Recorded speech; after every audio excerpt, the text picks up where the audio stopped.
Hello, I'm a little late to starting the stream and getting ready, but we're gonna get into it. Okay. Um.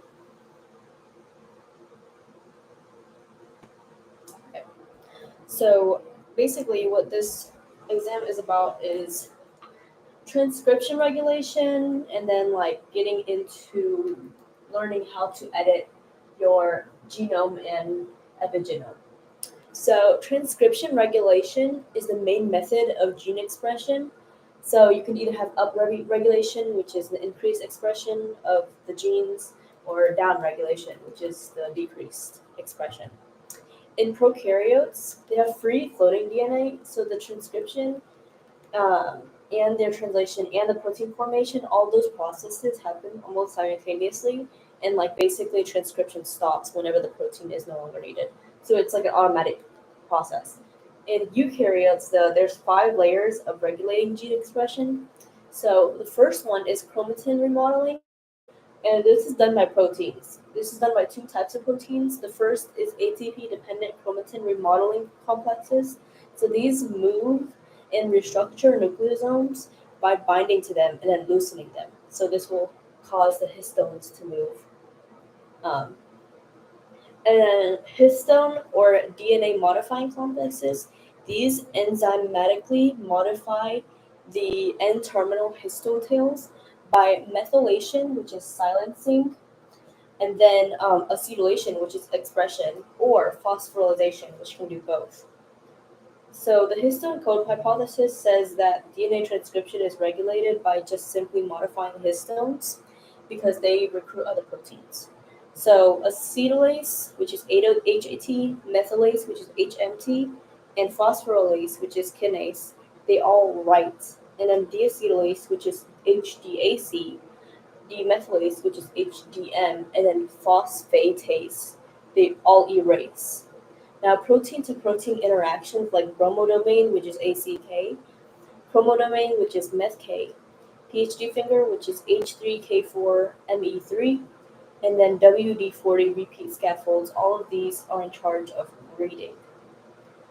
So transcriptional modeling is the second type of gene expression. So this is when the signal is initiated, and then there's a signaling pathway cascade, and then activation of transcription factors, transcription complex recruiting, RNA Pol2 recruiting, initiation at promoter site, and then start of transcription. So this is all like the process of transcription. This is how you regulate it. So you regulate it through that promoter region. There's 2 promoter regions. There's one with a TATA box, and this is in charge of like basal level of transcription by binding TBP.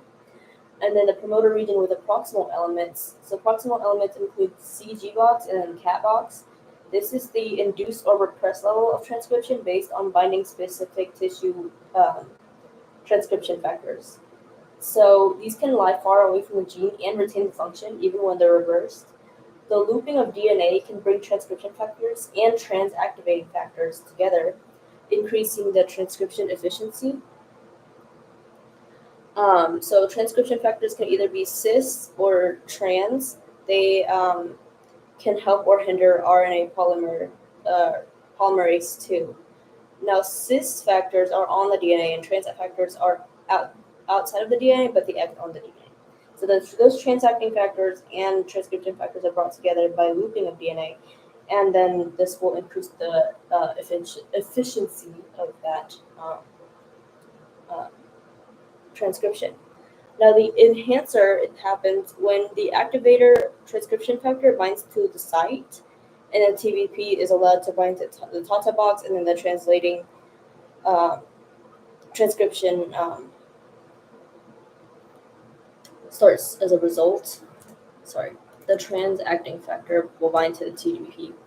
And then the silencer is when the repressor transcription factor binds to the site and then covers that TATA box, so the TBP can't bind, and that hinders the transcription.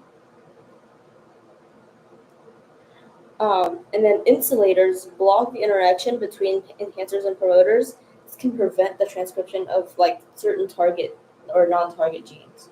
So you can target genes that aren't transcribed Specific diseases can be associated with transcription factor mutations. For example, you got Rett syndrome, which is MECP2 mutation, breast cancer, which is the STAT family, and then autoimmune, which is the FOX family. So the third type of gene expression regulation is RNA processing. So this is when the hnRNA changes to hnRNA or mRNA via 5 mechanisms. The first one is the co-transcriptional 5' capping, and then the post-transcriptional 3' polyadenylation, and then again the co-trans and post-trans RNA splicing, the post-trans RNA transport by our mRNPs from the nucleus to the cytoplasm, the mRNA regulation that is post-trans. So basically, miRNA, which is mini non-coding RNA, can downregulate gene expression, and this is useful as like cancer biomarkers because these have miRNAs are unstable, like their expression is unstable in tumors, so they either have too much or too little miRNA. And then the fourth type is translational. Oh, sorry. Let me explain this RNA processing pathway. So transcription happens, processing happens, pre-miRNA happens, then they are exportin 5. Then the mRNA complex is made, passenger mRNA discarded. Dicer removes the hairpin loop by leaving the double-strand RNA. miRNA complex is formed. And the miRNA will speed up adenylation and poly-A breakdown, which blocks translation. So basically, miRNA stops translation. Okay, now translational regulation. So this is the after the 5' cap is recognized, and then the P site starts the translation. So elongation factors control elongation, but ribosomal pausing and stacking on the mRNA can result in the ribosome release or premature strand degradation. So post-translational regulation, you can either have structural or functional. Of the structural, you can have disulfide bonds, which is between cysteine residues. So it'll be like cysteine, sulfur, cysteine. This is the result of tertiary structure. Or you have the proteolytic cleavage. So this is basically the pre-protein cleavage that leads to a functional protein. So next you have the functional regulation. So you have myristoylation, which is basically lipid chains attaching, which lets protein bind to the membrane. So like membrane localization. Or you could have phosphorylation, which is the phosphate group attaching to specific amino acids, which regulates enzyme activity. Hormones like testosterone, estrogen, and glucocorticoids are produced in one location but affect another, and they require receptors specific for that exact hormone for them to actually work. Estrogen can control many protein expressions like cell cycle proteins and heart shock patterns.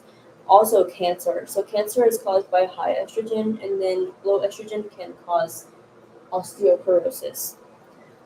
Some genetic must-haves. So you have effective transfer down generations first, then you have information storage, and then they must be mutable, which basically means like they can mutate.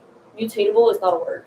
And then they must have high fidelity, which is like high accuracy when they replicate. Mutations are an altered sequence or structure of a polypeptide chain.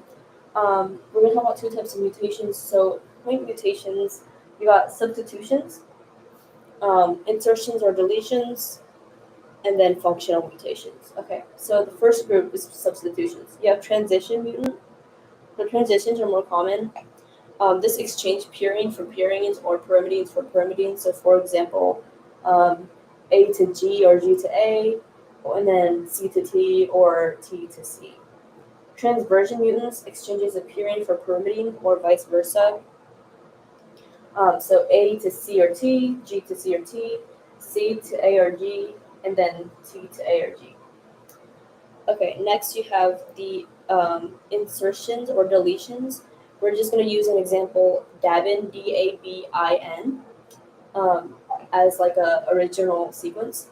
So a silent mutation is one codon changing results in a synonymous amino acid. So like it doesn't change the way the amino acid is read. So the example would be UCU to UCA, which are both SER, like the SER amino acid.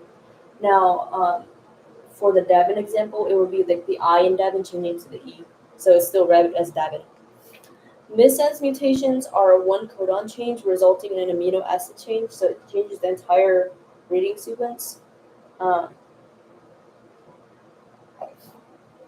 so it'll be like GAG to GUG, which changes glutamate to valine, and it causes sickle cell anemia. So the example would be DABKN. So it wouldn't be read as Davin, it would be just read as like something completely different. Um, Now, a nonsense mutation will change one codon to a stop codon, so this causes a premature translation stop. So it will change a certain amino acid to a stop, and then it'll shorten the chain. So the example would be DAB, just simply DAB, because the B will be the stop codon. 10% of cystic fibrosis is due to nonsense mutation of CFTR, so this will cause NMCF, which is nonsense mediated cystic fibrosis. And then Duchenne muscular dystrophies, 15% is due to that premature stop, which causes low dystrophin levels. And then Translarna will make a ribosome less sensitive to stop codons. So a frameshift mutation is a gain or loss of nucleotides, which changes the reading frame. So like it'll like if you change a nucleotide, it'll change like all the amino acids after that nucleotide in that sequence. And then the example would be DANE, which is the removal of B from Davin.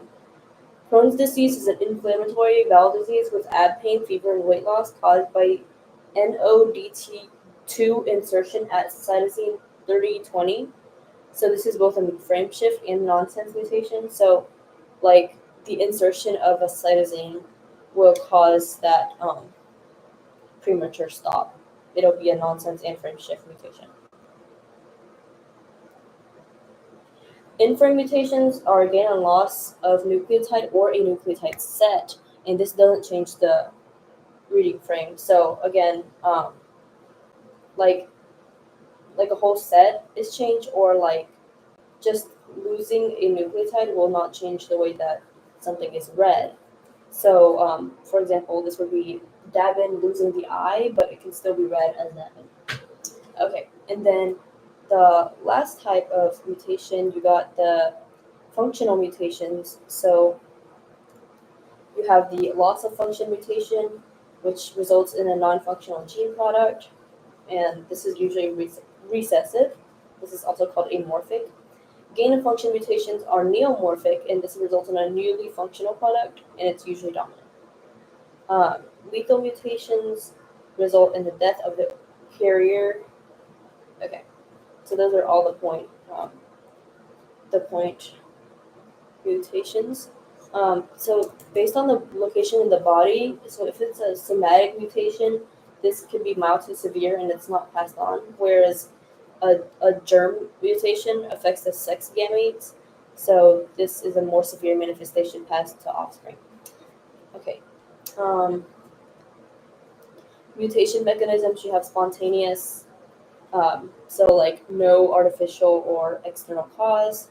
This can include replication errors, so usually there's 120,000 mistakes during replication, so this is due to the wobble effect, meaning the non-complementary base pairing due to DNA flexibility, or slip strand mispairing, which is due to DNA denaturation or displacement.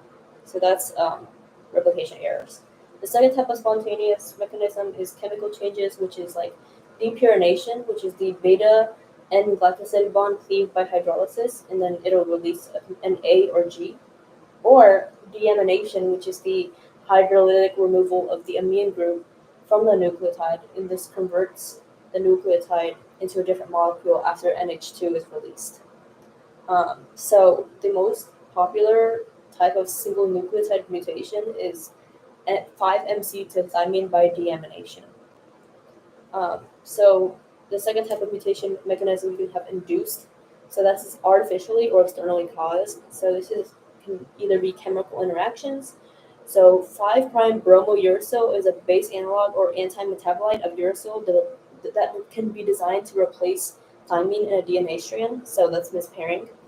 Or 5-BRDU deoxyribose, which is used to study cell cancer, like cancer cell proliferation, and it's not toxic or radioactive to human cells. So the second type of induced, so you have environmental factors. So free radicals are unstable and quick molecules that steal electrons from nearby stable molecules. So these can be reduced by antioxidants like uric acid or vitamin C or E. And then UV light causes pyrimidine dimers by forming covalent bonds localized on cysteine double bonds. So this will cause a tumor or melanoma. Okay, second, now we're going to talk about non-point mutations, chromosomal mutations, and then transposable elements. So two types of chromosomal mutations. You have a chromosome duplication, which is caused by ectopic recombination. And then you have homologous chromosome duplication, which is reciprocal. So it'll be like XAY over XBY to XBY over XAY. Or you could have a non-homologous. An insertion would be XAAY, or a deletion would be just XY. And then second, you'll have a chromosomal deletion, which is like a large deletion, and it can be often fatal. And then smaller deletions are less deleterious. So in frame, so like the whole codons will be deleted. Frame shift changes the reading frame, so it'll be like one codon and then like a half codon, or just like simply like partial codons. The second type of non-point mutation is a transposable elements. So this is jumping genes or transposons. This is DNA sequences that jump from one location from a chromosome to another, or one location on a chromosome to another location on the same chromosome, and they will cause mutations. Okay, so you have two types of transposons, or TE, so transposon transposable elements. The class 1 are retrotransposons. These act on RNA. They require reverse transcriptase to change DNA to RNA in order to jump. The mechanism is copy-paste through RNA intermediates, and they don't encode transposase. So LTR transposon are long terminal repeats on each end of the TE, and then non-LTR transposons have no LTRs, but they are the only active transposon in humans. So you have two types of LTRs, non-LTRs. You have autonomous, which are lines. These are long interspersed elements, which is hundreds to 9,000 base points. Functional lines encode proteins like endonuclease and reverse transcriptase to help with their motility. And then non-functional lines, which are most lines, they don't encode, but they can regulate transcription efficiency by enhancing or silencing it. And then non-autonomous, non-LTR transposons are signs, which are short interspersed elements. They can be 100 to 400 base pairs. These are in 10% of our DNA and are originally transcribed by RNA pol2, but require reverse transcriptase to move. The most abundant signs are ALU elements. So these are recognized by the restriction enzyme ALU1. They're in introns, and they can be spliced into like mature RNA along with the exon. So the second type of transposons are DNA transposons, or class 2. So these do not require reverse transcriptase to jump, but they have a cut and paste mechanism after encoding transposase proteins, and they make up of 2% of our genome. So these have terminal inverted repeats, which is TIR. Um, these are inverted complementary sequences of 9 to 40 base pairs located at TE ends, and these are recognized by transposase. Flanking direct repeats, which is DR, is not a direct part of the TE, but it plays a role in inserting the TE back into the genome by providing a excision or reintegration site marker for after like the TE moves. So the example in maze, so the activator AC will encode transposase, and then the dissociator DS relies on that AC transposase for mobility. So both of those will cause mutations in maze kernels. Sorry. Okay, so how do these transposons work? So DNA transposons, we're going to talk about how those work first. So first, the transposase that is encoded will recognize the terminal inverted repeats on the TE, and then it'll remove that TE. Then the TE is inserted into another location in the DNA. So the staggered cuts that are left in the target DNA by transposase make short ssDNA pieces, which are then ligated by DNA polymerase, and this will result in flanking DRs. How retrotransposons work. So the existing retrotransposon sequence in DNA is first transcribed to RNA, then the RNA is converted to DNA or cDNA by reverse transcriptase. Then staggered cuts are made in the target ssDNA or DNA that causes ssDNA, and then the retrotranspositon cDNA will integrate itself into a new site in the host DNA. And then the DNA polymerase will fill the gaps at the insertion site, which causes those flanking direct repeats. So what transposable elements do depends on where they land. So if they land at non-coding genes, they don't do anything. But when they land on coding genes, most likely they'll result in a mutation, and they can be harmless or harmful. So, for example, in black grapes, VMYB-A1 regulates anthocyanin pigment. So in white grapes, a retrotranspositon inserts near the gene and basically like suppresses it. And disrupts color synthesis. And in red grapes, a second mutation removes like some of that retrotranspositon, retrotransposon, so it'll like kind of bring that color back, but like halfway. Your genome is the genetic material of an organism. The epigenome is a record of chemical changes to the DNA and histone proteins of an organism. So during like replication and reproduction, whatever, a lot of these epigenetic tags will be removed, but whatever epigenetic tags aren't removed, so these are the imprinted genes, these are epigenetic tags that aren't removed from the parents' chromosomes and passed down to children. Okay, so twins may start genetically similar, but throughout their cell life, specialization happens. So epigenetic tags and whatnot will further specialize the twin. Identical and monozygotic twins are in a shared placenta. Fraternal or dizygotic twins are in two separate placentas. Epigenetic tags turn genes on and off by interacting with them, but not changing them. They are turned on and off by methylation. And methylation happens depending on cytosine converting to DNA methylase or not. So they can either be, DNA strands can be either fully methylated, hemimethylated, which is only one strand, or fully methylated, or unmethylated, sorry. Okay, so epigenetic control happens by either, like, basically methylation, and then primarily by methylation, and then chromatin remodeling supports it.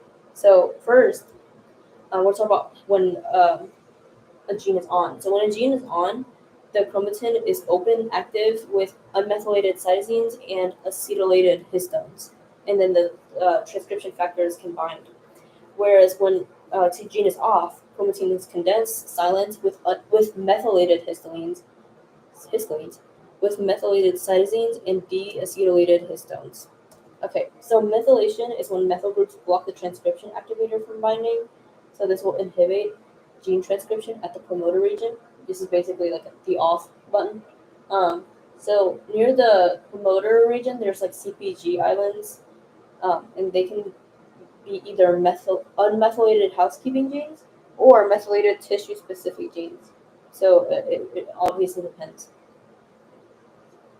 Chromatin remodeling is when methyl CpG binding protein binds to methylated DNA and then deacetylation compacts chromatin, leading to the off button. So this is when, like, if DNA is methylated, it's more chances for methyl CpG binding protein will bind to it. It then deacetylate it, and then it will compact it further. Chemicals involved, so you have HDAC, which lowers acetylation, and then HMT, which raises methylation, and both results in gene repression.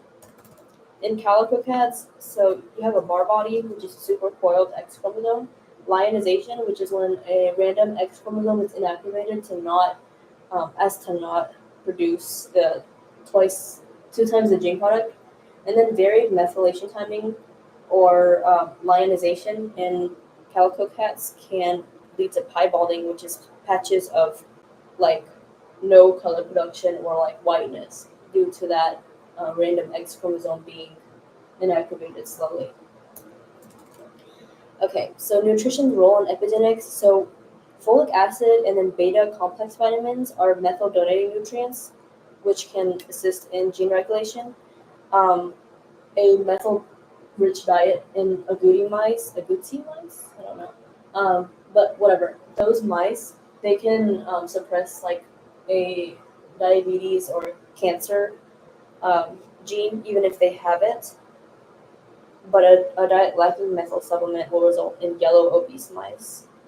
Epigenetic memory is when epigenetic modifications can be passed down. So, for example, these mice no longer have to have that methyl diet because methylation protection has already been passed down through generations.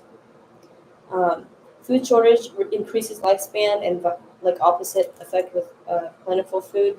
Methylation increase in suicidal and depressed individuals. There's higher methylation of receptors and serotonin. Child abuse leaves genetic markers. Yeah. Okay, innate immunity is a surface barrier, cellular barrier, and inflammation. Innate immunity is lymphocytes, T and B cells, and antibodies. Okay, so now we're going to talk about bacteria immunity, which is basically the CRISPR mechanism. So what CRISPR is clustered, regularly interspersed short palindromic repeats. They consist of Cas genes, in a line. The first thing that appears is the Cas genes, which are CRISPR-associated genes.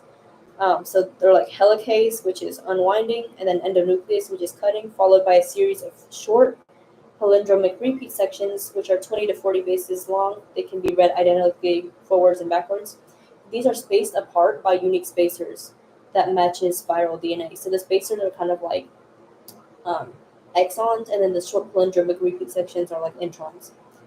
And then the presence of CRISPR allows for immunity because it copies viral DNA into those unique spacers, right? And then when a viral DNA is injected, it'll come like the proteins, like the Cas proteins, will recognize the matching sequence. They'll bind to the sequence and then cut it so that the virus DNA is disabled. So that's pretty cool. The CRISPR-Cas system includes the palindromic repeats, which is tracer DNA or tracer RNA that can be recognized by Cas proteins. Protosequence, which is cRNA of the desired gene. There's a desired gene designed, and it'll be complementary to that DNA strand. And then the guide RNA or gRNA is lab developed, and it contains both the tracer RNA and cRNA, cRNA. I don't know. How it works to enable genome editing. So basically, gRNA is designed by researchers, and then it is inserted into a plasmid, and then that plasmid has it can be also inserted with the Cas9. So the plasmid carrying the gRNA and Cas9 proteins. It can carry other proteins, but I'm just saying right now that's how it is. It is introduced to the target cell. After that, the Cas9 will associate with the gRNA at the cRNA and then scan for the protospacer adjacent motif, or the PAM, on the DNA. The PAM consists of an NGG base sequence, and then after that, the helicase will open up DNA. CRRNA and tracer RNA will bind to the open DNA segment, and then the endonuclease will cut the DNA strand that is not needed. And then either you have non-homologous end joining will knock out some nucleotides or genes, and then homologous recombination will knock in genes by fixing the cuts, adding nucleotides, and this will result in a mutation. Okay, so how CRISPR modification can edit the epigenome. So D-Cas9s or dead Cas9s cannot cleave DNA, but they can add gRNA to CPG islands to rewrite epigenetic markers. So for example, they can remove methyl groups to basically reactivate genes. That's pretty cool.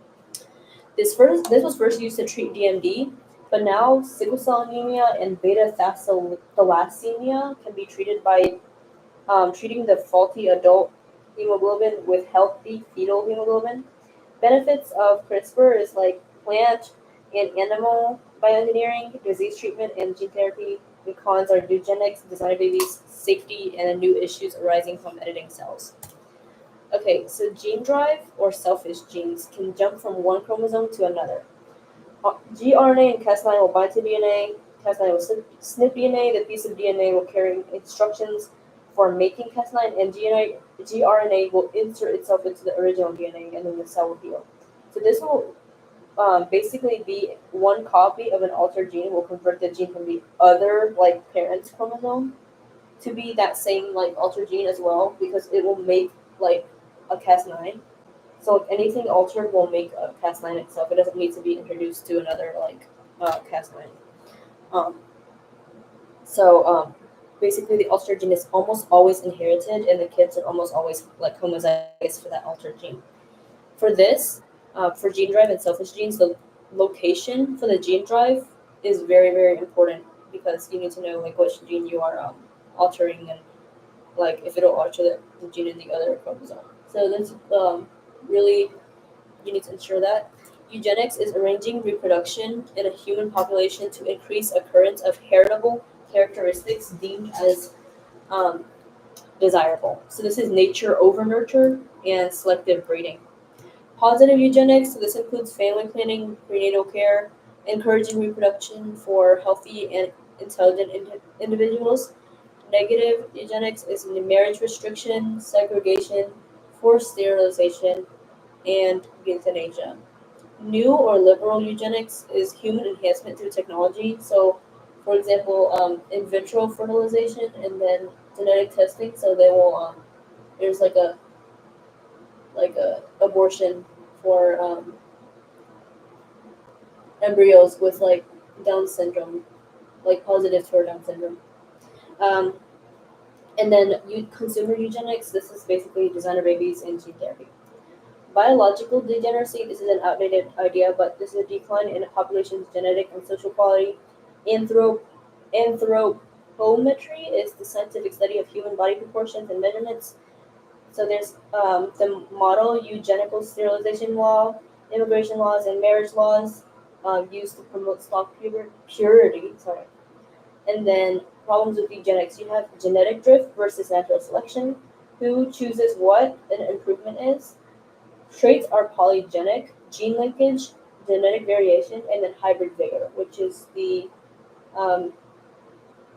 positives to having mutations. Okay, that's basically it. That's all I have to discuss.